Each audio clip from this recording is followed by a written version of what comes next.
friends. The guest today is Nitya Shanti. A lot of my cult friends may know of him because we have meditated to his meditation on our cult app. Nitya Shanti is a corporate employee turned a monk turned a spiritual guru. However, what drew me to him several years back was his good looks and his youthfulness. And then, as I slowly started listening to him, his tips, his energy, his talks all made absolute sense. So it is today. Nitya, welcome to Life Begins at 40. Thank you so much for agreeing to come. So, the first question that I would like to ask you is, did you christen yourself Nitya Shanti? Yeah, I did, because my original name is Harsh. And then I became a monk, so they gave me a new name, Jnana Santi. And then when I left the monk life, I was about 28 years old. Then you don't normally continue with your monk name. But the old name Harsh, somehow it wasn't really matching, it wasn't vibrationally feeling appropriate to just go back to my old name. Because I felt that I'm moving forward now in life, not going back to who I was. It's not like I'm coming back to something. It's like a step forward. So I asked my friends to help me brainstorm. And someone recommended Prem Shanti. I thought, I don't like Prem Shanti. I like the word Nitya. So I was able to combine Nitya and Shanti. So that sounded correct. Because Jnana Santi means the one who knows peace. It's Pali language. Jnana is like Jnana, Gyan. And Santi is like Shanti in Pali language. So it felt like a continuation of that. One who knows peace to Nitya Shanti means eternal peace or unchanging peace. So would Nitya have been Nitya without becoming a monk? Well, I guess at least the personality is informed by all our experiences. There's no doubt about it. So at the personality level, certainly, my experiences of being a monk and processing that, integrating that, and everything, and you could even say every single instance of life. You never even know. Sometimes it's just a simple encounter for a few seconds or a few minutes. Because transformation doesn't happen in time. Transformation is always timeless. It's a recognition. And it may take time. Like if there's more time, you may have more chances of that glimpse. But ultimately, the glimpse always happens outside of time. So I would say yes. But at a fundamental level, these are just stories. And who we actually are. Like, before we began the conversation, you said that you would like me to share ways that people can be in touch with themselves. In order to be in touch with myself, I actually have to let go of my story. You see, right now, if I'm sitting and thinking, I've been a monk for 6 years and I've taught so many people and I've done this, that actually comes in the way of me being in touch with myself. That creates a layer of concept and memory. So actually, while for the sake of discussion, we can say, yes, those experiences count, in a more fundamental way, no matter what experiences you have to, in a sense, discount those experiences. Or step away from those experiences to be really alive to this moment now. What I have been taught is that we are a sum total of our experiences. So if they help build us, how can we discount them? Discount them in the sense that, you've eaten food your whole life and that's made you. So we're not denying the fact that your food that you've eaten your whole life has made you who you are, including your genes and everything. Yeah. But that doesn't mean we keep thinking about food all the time. Like right now, you can just be. It's all right. The food, you're not dying of hunger right now. You're not dying of thirst right now. You're not dying for breath right now. It's there. It's happening naturally. So, like somebody asked the Buddha, that does the enlightened person constantly think that they're enlightened? And the Buddha said no. But when they reflect, they say, there was a time when I used to suffer in that way. I no longer suffer that way anymore. Just like there have been times all of us have been ill, physically ill. And then we've recovered. But we don't think all the time, I'm healthy. No. But once in a while we reflect, there was a time when I had that sickness or I had that chronic disease or I had that fever. But I don't have it now. That's wonderful. So in the same way, the person who is liberated, and what are you liberated from? You're liberated from the dysfunctional, the artificial self that you create for yourself, the story that you create and you get wedded to. So when you see through that, and to the extent you see through that, then you're free. You're free from that dysfunctional aspect of your being. And why a mission to spread happiness? How can we find happiness? Well, I mean, mission is a big word. It's a way of describing. What I learned is that when I'm in a state of giving, then it means I have more than enough. But when I'm in a state of seeking, it means I don't have enough. So that's why spreading happiness is quite powerful. Spreading happiness is coming from the idea that I have more than enough. It's an abundance mindset. And seeking happiness is coming from, and no matter how so-called rich you are, or how nice things are going, but if you're seeking, then you will always have a pauper mindset. You will have the beggar's mindset. And you may have almost nothing. There's a lovely quote. There was a little anecdote. A man walking down a street, and he sees a beggar with a sign, with a little bowl in front and a sign saying, "Please spare change." And he walks ahead. There's another person sitting on the street with a bowl and a sign that says, "If you need, please take." Now he may look like a beggar, but he's not a beggar. In fact, he's bigger than a king. Yes. Because when he's got a few coins there and he says, "If you need, please take," that mindset is even higher than a king's mindset. You see, so it's not about your circumstances, it's your consciousness. Like they asked the wise people of India, how come you have such few possessions? How come you have almost nothing? So the answer they got is that there was a time when I thought I'm limited to this body and this mind. And then of course I was seeking for other things. I was seeking for other belongings or possessions or even people. But when I realized that this whole universe is my body and this whole universe is my mind, now what is there to crave? Like when was the last time on your vision board you said, "I want an extra lung or an extra kidney, or I want some more red blood cells"? Oh no, I have them. Why would I want something I already have? You only want what you assume you don't have. Yeah. So that's a beautiful shift. That's why we say spreading happiness, because it means, and of course even spreading happiness is a concept. What is there to spread ultimately? But when we are in the world of concepts, then let's use some interesting concepts.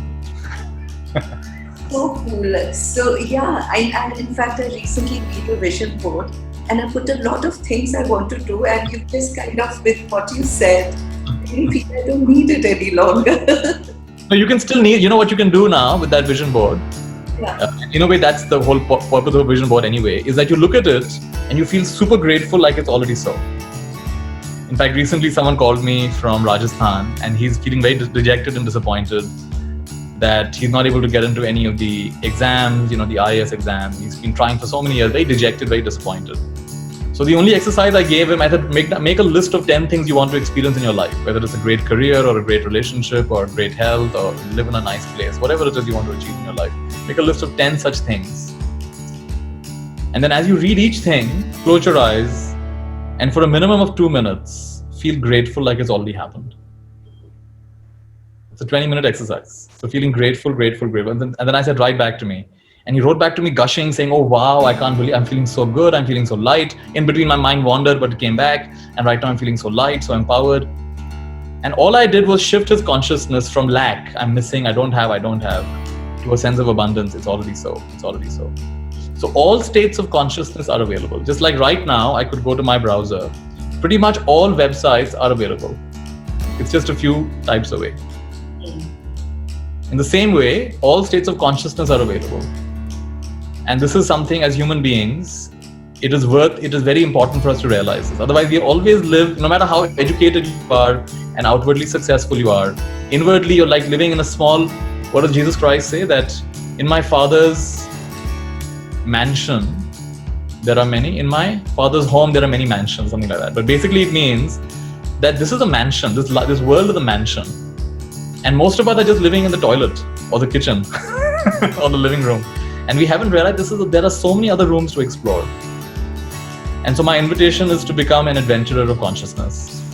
And through these little shifts, like for example, the shift of, instead of seeing your brain, in fact, one of the earlier questions you asked me, how much of my experience has led me to being Nitya Shanti? That is looking at my brain as a hard disk drive. Like my computer has a local drive where certain files are stored. But nowadays, my computer also has a cloud.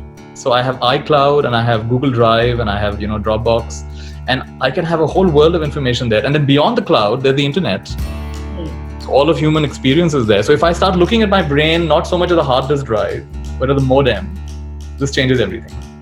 If I look at the hard disk drive, then I'm, like you said, I'm made by my experiences. And then you're limited, you're bracketed by what you've experienced and what you've not experienced. And I realized this when I began teaching, and people would ask me questions about things that I had really no life experience. Someone would ask me about losing a child. Someone would ask me about getting cancer. Someone would ask me about going through a really painful, maybe separation. Yeah. And at that time, I may not have experienced those things. And yet, as I tuned in, I was able to share something which they said was of great value to them. Now, how is it possible for someone who's not had that disease, or not had that loss, or not had that difficult life experience to share something valuable? If I'm made by my experiences, it should not be possible for me to share that. But I'm more than my experiences. You see, at some level, I am the universe. I am the fabric of the universe. Like, even if you look at it in basic genetics, your body is half mother, half father, right? Maybe your nose is of your mother's, your eyes are of your father's. And then beyond that, then their father, mother, and then their father, mother. If you go back like this, very quickly, you have thousands, millions of ancestors that are right now alive with you right now. So then are you really, then why are you limiting yourself to this life? You know, your body, if you put you into a super cold place, your body will adjust itself. If you deny you food, your body will adjust itself. Your body will come into stasis, into a state of homeostasis based on the environment it's put in, because it has memory going back countless generations. So right now, you are the sum total of all your ancestors. And they're not only ancestors, you're the sum total of all beings. And they're not only beings, you're the sum total of all the galaxies. The entire history of the universe is written within you right now. So now this is a different way of looking at it. Now this completely blows your mind. Instead of saying, oh, I'm just whatever I've experienced and not experienced, which is one story, which is true in some sense, but it's not complete. Then I am the universe, and then I'm as old as the universe, and I'm as new as the universe. The Sufis say the universe is created every moment afresh. In other words, the universe right now was born, including memories. And how can you disprove that? So these are powerful ways of looking at things in different. Yeah, go ahead. Yeah, different ways of looking at things. How do I retain this entire state? Because what you just said made me feel expanded and also made me feel the universe is inside me. We are so connected. But I do this, I feel this when I meditate, and then it goes away as I get to work. Wow. And that's actually the structure of the universe. So we don't have to go against the structure of the universe. The structure of the universe is that you will forget. So God is playing this game where God actually wants to forget. So why would we fight that? So I go through periods where I get trapped in my personality and my quirks, and then I wake up from it, and then I get trapped, and I wake up from it. And why would I fight that? Why am I superimposing my idea of how things should be? This is the opposite of surrender. Surrender is trusting the process, right? Why would a plant that is 2 months old expect to bear mangoes? It's not the time yet. It'll bear it in its own time, and actually, it has already borne it. The fact that it's 2 months old means that it was earlier a seed, means that earlier it was a mango, means that earlier it was already a tree. In fact, we are already that. I was once in this beautiful city, Boulder, Colorado, and I was meeting a friend of mine. He's a wonderful meditator, and we were talking about practice and meditation, and he was asking me why I practice. So I said, I would like to at least have a glimpse of my true nature before I die. You could call it awakening, you could call it enlightenment, self-realization. So he asked me a powerful question. He says, what evidence do you have that you haven't already had the glimpse? What evidence do you, and I couldn't give him any proper evidence. Like I said, I have these quirks and this. Yeah, so do you believe that having an awakening means you can never have quirks anymore? I mean, what evidence do you have that that's what it takes? So we had these ideas about how it should be, how my life would be, should be, could be. Yeah. What if it is just this way? And so the question about how can I retain this, right? Which is again coming from an assumption that it's not already there. It's not always available, right? So who am I without that question? Why do I feel fear or anxiety at times? And so I would say experience that without the word fear and anxiety. So there'll be a palpitation, there'll be maybe a sour taste in the mouth, there'll be racing thoughts, there'll be a sense of unsettledness. Yes. And why can't your body is perfectly capable of dealing with all those states. Your body is capable of dealing with panic attacks. Your body is capable of dealing with dread and fear. It's capable of dealing with all of those things. So I would say allow yourself to experience that. And this is exactly, we're building our resilience. What ends up happening is we want to think our way out of it, and that just traps us further. You can't think your way out of it. You got to actually you got to relax yourself. The way out actually is through. Yeah. So what I would invite people to do in that moment is do deeper breathing. It is impossible to have slow, deep breaths and also have a panic attack at the same time. You will only have a panic attack when you're having super shallow breath. You're like breathing almost till here. Yeah. And you're breathing really short, really shallow, you're crouched down, that's when you'll have a panic. In fact, you can actually simulate a panic attack. If you shut your nostrils for, you only breathe through the mouth. Yeah. You crouch down and you start having shallow breathing, you'll actually start having a panic attack. You can simulate a panic attack. Okay.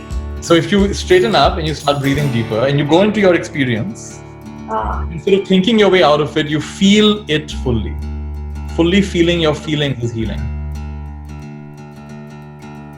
And that would work with physical pain or emotional pain also. Definitely. That's the way out is always through. Now, of course, we don't have to be foolish. Like if I've fallen down and I fractured my leg, I'll feel my way. Okay, that may need an intervention. You may have to put it in a cast or whatever. What is that one thing all of us can practice upon waking up in the morning to have at least a few hours of awareness or peace without rushing into the day or thinking about what happened last day and taking it forward?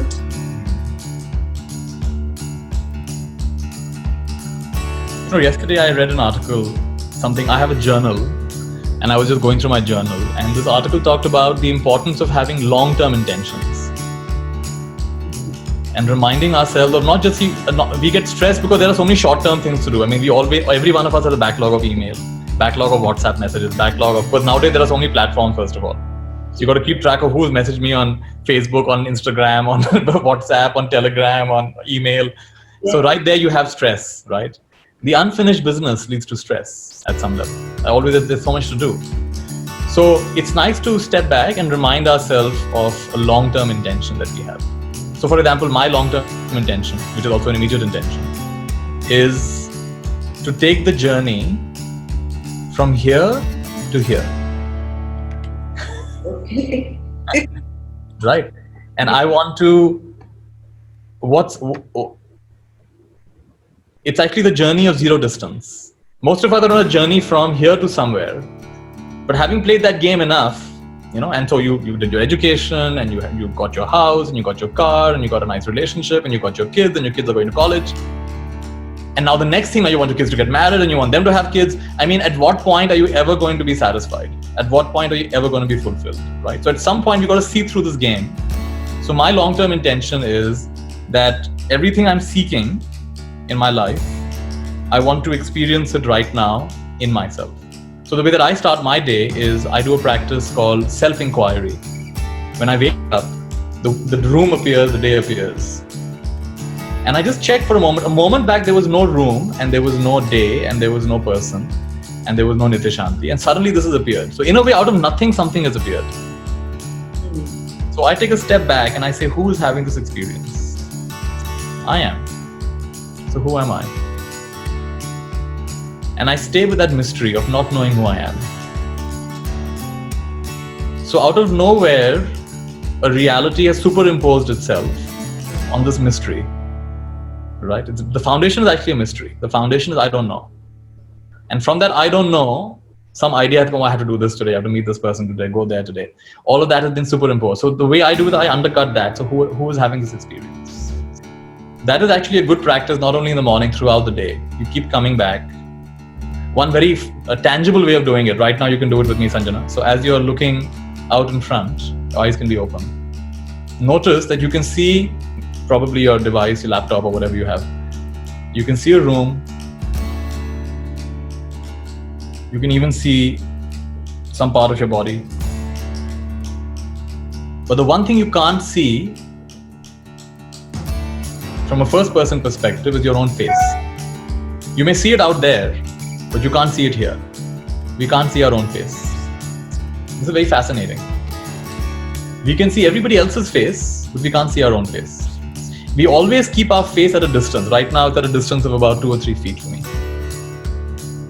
And if I take the laptop further away, then it'll start including more and more of the room. In the morning, you'd ask me for the morning what you can do. One thing that some people can do in the morning is when you wake up, actually shut your right nostril and breathe 10 breaths from your left nostril. Because your right nostril tells you, like right nostril is left brain, is telling you, hey, get up, a lot of things to be done, get into action, get into action, get into action. There are messages to be replied to. But left nostril, which relates to the right brain, is telling you, relax, take a moment, be grateful, enjoy this beautiful morning. What's your vision for your life? So that can be a simple way of activating our right brain. So we need both left and right brain. And one thing to learn, when I was doing my MBA, we had learned something called MBTI, and we also learned the Enneagram. These are all types. So MBTI has various types. It's a four-stage model of introverted, extroverted, intuitive or sensing, things like that. There are 4 of these: feeling, thinking, perceiving, or I'm forgetting the 4th one. So there are 4 of these: a judge, perceiving, or judging. And so there's Enneagram, and there's also MBTI. And these frameworks helped me realize that, wow, every one of my classmates has their own strengths. And I might judge them because they're different from me, but actually they bring to the table something that I would never be able to bring to the table. So this is very helpful. We talk about diversity in the workplace. Diversity is not just religion. Of course, it's important, religion and sexual orientation and gender. All that's fine. That diversity is important. But a far more fundamental diversity is a diversity in which we experience our world. And some people experience it more through an introverted perspective, like gathering energy from within. Some people get it more through conversation than with other people. Some people like facts. Some people like the imagination. So the ability to see each person for who they are and what strength they bring to the table, and then finding something within the organization, within the work that we're trying to achieve that matches that. Almost no time is ever given to this. So of course, then people end up giving a fraction. We call it human resources. For me, the deeper meaning is helping humans find their resourcefulness or return to their source. That's the deeper meaning. Right now, human resources is all about using it as a resource, like everything else. Like you have capital as a resource. Humans have also become humans are not a resource. The whole reason we're doing all of this is to have a high quality of life. So in the corporate perspective, I would say to spend a little bit more time understanding everybody, what strengths they bring. And of course, we all have our shadows as well. So we'll have somebody else. Like if I'm not good with details, then it's nice for me to have someone like Padmaja who helps me with the details. I don't have to beat myself up for not being detail-oriented. So ideally, in a corporate work context, and of course, corporate has it has a lot of baggage, of course, because we haven't inquired. We just do think that that's the way it's supposed to be done. Yes. But if I think every person in a corporate environment has the duty to ask the question, what is working and what is not working? And we don't just keep doing it because that's what we've always done. This is a very silly way of going about things. We say, but what is the current reality? We have to apply this in the education space, in the work space, in our personal space. What's working, what's not working? And this is a living question. And then we ask this question, the energy we apply solving our clients' problems, and we are very creative with that. Why don't we apply some of that energy to also making our work experience a more enlivened work atmosphere? And so part of the puzzle is seeing everyone as distinct, having their own gifts, and then working together to create a work environment that truly matches our role with our gifts. What is right and what is wrong? It's a very subjective question. It would depend on the context. I don't think there are any absolute rights and wrongs in this world. But for example, what's the intention? It's all like we began with asking what the intention is. The intention is that the people listening to this can be more in touch with themselves. Now, based on that, if I just keep interrupting this with phone calls or I keep getting distracted, then it's not really helping us achieve. Or if you ask a question and I go off onto a totally different tangent instead of answering your question, then that would not be very helpful for what we're trying to achieve, perhaps. So in that context, it could be right or it could be wrong. But by itself, nothing is absolutely right or absolutely wrong. Like somebody was saying, coronavirus, is it a good thing or a bad thing? At one level, it's a very bad thing. So many people have lost jobs and such a lot of difficulty has come. Yes. But at the other level, it's a very good thing. Like, for example, just one, there are so many examples, but one example is people now have access to the best doctors in the world because most doctors are now available online, which they were not earlier. So if I'm sick, of course, at one level, it's become harder because hospitals, you have to go with a COVID test and all that. But on the other hand, I have access to the best doctors in Mumbai, in New York, in any part of the world. They're all available online now because they've all come online. So there's also a gift in this. So that's true. So somebody was saying humanity is the virus and Corona is the vaccine. Which on one, look at how far off. I mean, there had to be an equilibration. There had to be a balancing at some point. Now, whether it would happen through a volcanic eruption or through human beings creating nuclear war or through a pandemic, sooner or later, I mean, our lifestyle was completely unsustainable. That was so true. So yes, it's a big inconvenience, but at some level, it's also needed, right? So is it right or is it wrong? Is it good or is it bad? So in the absolute scale, there's nothing good or bad. Everything is in balance. One last thing that you would like to share just as we end this session. Let's tune in. Let's see what's coming.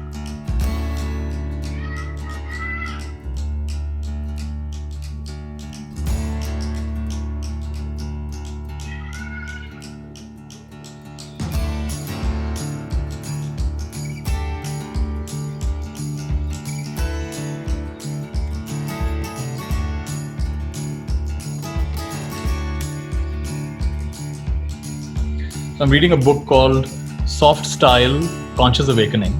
And I like the concept of soft style versus hard style. So soft style is something which is directly experienceable. So if I ask you, how is your right hand feeling? Or are you hungry right now? Or is the temperature okay for you? That would be a soft style question because you can immediately validate through your experience that, yeah, my right hand's feeling quite fine. The temperature may be a little warm, I can make it a little cooler. I'm not really hungry, I just had breakfast a little while back. These are soft style questions. But if I ask you hard style questions, for example, what is the purpose of life? What is consciousness? You know, do women, how can women be more empowered? So notice one question leads you to an actual experience. And one set of questions leads you to more thinking. So the distinction he was making is that if you approach spirituality and life in general through hard style questions, you get lost in a net of concepts. Whereas if you approach it from a soft style and say, you know, what's the emotional tone of this moment? You don't even have to give it a name, you just feel it. Right? And how is my heart feeling? And am I feeling rested enough? How rested am I in this moment? Did I get enough sleep at night? Like, this is something you always have to validate from your experience, not from a memory or from a concept or from a thought. So what I'd like to leave people with is, can you have a more soft style approach to your life and your relationships and your work? You actually sense and feel the actual immediate experience. And instead of thinking your way, you feel your way. It's a much more intuitive way of living. It's a less hard way of living. And you start getting in touch with a certain rhythm, a certain pulsation. The universe does have its own rhythm. I mean, scientists found even our Earth has its own rhythm, its own frequencies. Like, it's almost that the Earth has its own heartbeats, in a sense. This can actually be measured. They actually pump these frequencies into space shuttles. Otherwise, people start getting sick. The frequencies of Mother Earth are artificially pumped into the space stations. Otherwise, our human beings cannot survive on these space stations. So there's a certain pulse of life, there's a certain rhythm of life, and you get in touch with it through a soft style approach. Through being in touch, like I said earlier, it's the journey from here to here. It's the journey with no distance. It's going from being a somebody to being a nobody. It's the recognition that I cannot see my own face. And so instead of living from history, you start living from the mystery. You live from history, you feel closeted. Like the first question you asked me, how much of your history is affecting who you are now? So it does, but that is only one room in a gigantic mansion. And life is inviting us to explore the rest of this mansion. And the reason we're feeling anxious and afraid is because our intuition is telling us now enough of history. Step into the mystery. Now, enough of planning and wanting to know every single detail, enough of controlling. Time to let go of control. Allow yourself to be like that leaf that the wind carries wherever it needs to be taken, like that grain of pollen that the breeze carries and takes it to wherever it needs to go. Right. So this is the thing I'd like to share with everybody. Come back to your direct experience. The way out is through. Your direct experience will lead you home. You know, when I did Vipassana courses, they had a lovely teaching. If you want to know the ultimate truth, start with the immediate truth. The way to the ultimate truth is the immediate truth. So am I breathing in or out? Am I breathing from my right nostril, left nostril? Right? Is my mind racing or is it calm? It's not good or bad, right or wrong. It just is what it is. So you start with the immediate truth.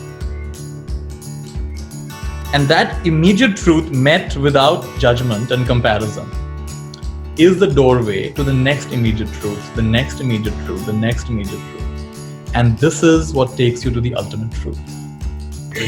So for those individuals and corporates that would like a closer interaction and would like to learn these practices, where do they go?